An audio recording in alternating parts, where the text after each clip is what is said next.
नमस्कार, आप सभी का बहुत स्वागत है। सुप्रीम कोर्ट के आदेश के बाद भी भीड़ के लिए कोई मायने नहीं रखते ये आदेश।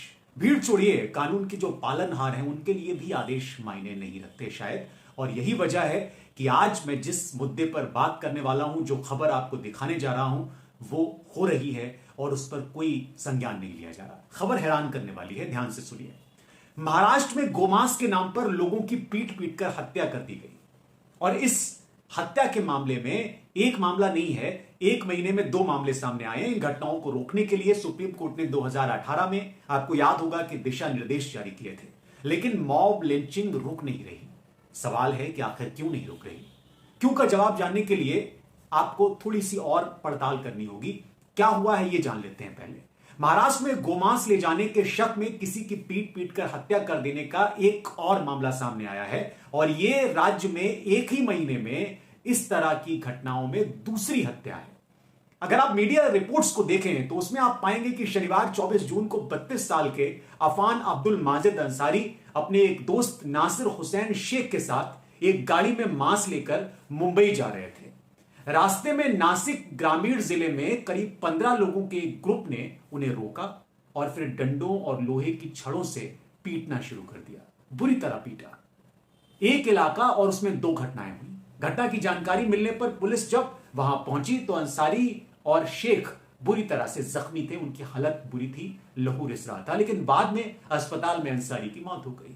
शेख की हालत अभी भी गंभीर बताई जा रही है, वो अभी खतरे से बाहर नहीं है। शेख की ही शिकायत पर पुलिस ने हत्या और दंगा करने का एक मामला दर्ज कर लिया। सीसीटीवी फुटेज खंगाली गई, मोबाइल की लोकेशन पता की गई और उसके आधार पर 10 लोगों को इस मामले में हिरासत में ले लिया गया। लेकिन पुलिस ने अभी तक उनके बारे में कोई जानकारी नहीं दी है, कोई इत्तला नहीं की गई, बताया नहीं गया। और यह इसी इलाके में एक महीने में होने वाली दूसरी घटना है, तब यह आलम है। इससे पहले इसी जगह से करीब 25 किलोमीटर दूर ठाणे जिले में इसी तरह एक ग्रुप ने मवेशी ले जा रहे 2 मुसलमान युवाओं को पीटा था, जिसमें से एक की लाश 2 दिनों के बाद बरामद हुई थी। 23 साल के उस मृतक का नाम लुकमान अंसारी बताया गया था। पुलिस ने इस मामले में 6 लोगों को भी गिरफ्तार किया था बाद में, लेकिन हुआ कुछ नहीं। मीडिया रिपोर्ट्स ये कहती हैं कि पुलिस ने सभी मुलजिमों को राष्ट्रीय बजरंग दल का सदस्य बताया था उस वक्त।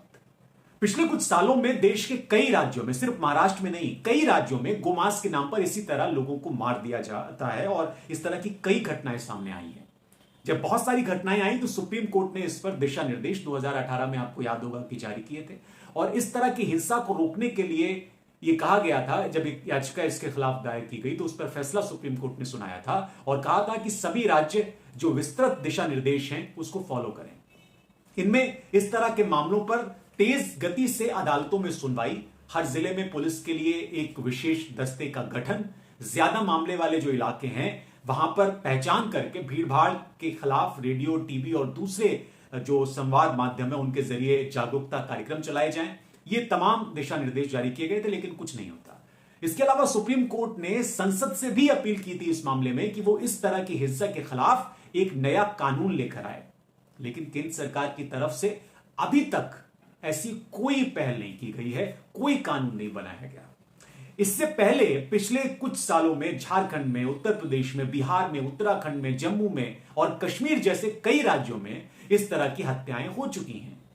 राष्ट्रीय स्वयंसेवक संघ, उसके जो प्रमुख हैं मोहन भागवत, उन्होंने 4 जुलाई 2022 को क्या कहा था, आपको याद है? मुस्लिम राष्ट्रीय मंच के एक कार्यक्रम में, मैं आपको बताता हूं। उन्होंने कहा था कि इसलिए हम कहते हैं कि हिंदुस्तान हिंदू राष्ट्र है क्योंकि गौ माता पूज्य है, लेकिन लिंचिंग करने वाले लोग हिंदुत्व के खिलाफ जा रहे हैं। उन्होंने यह बयान दिया था सार्वजनिक तौर पर, सार्वजनिक मंच पर।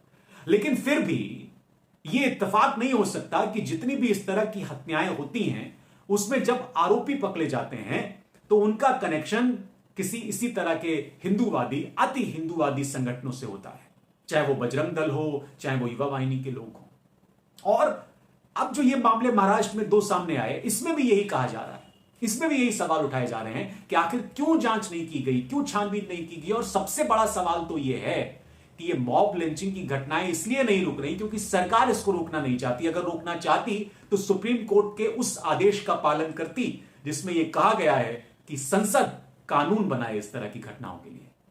कानून नहीं बनाया गया। कानून तो छोड़िए, इस पर बातचीत भी नहीं हुई, बहस भी नहीं हुई। फिलहाल इस कार्यक्रम में इतना ही। आप देखते रहिए ब्लंटली।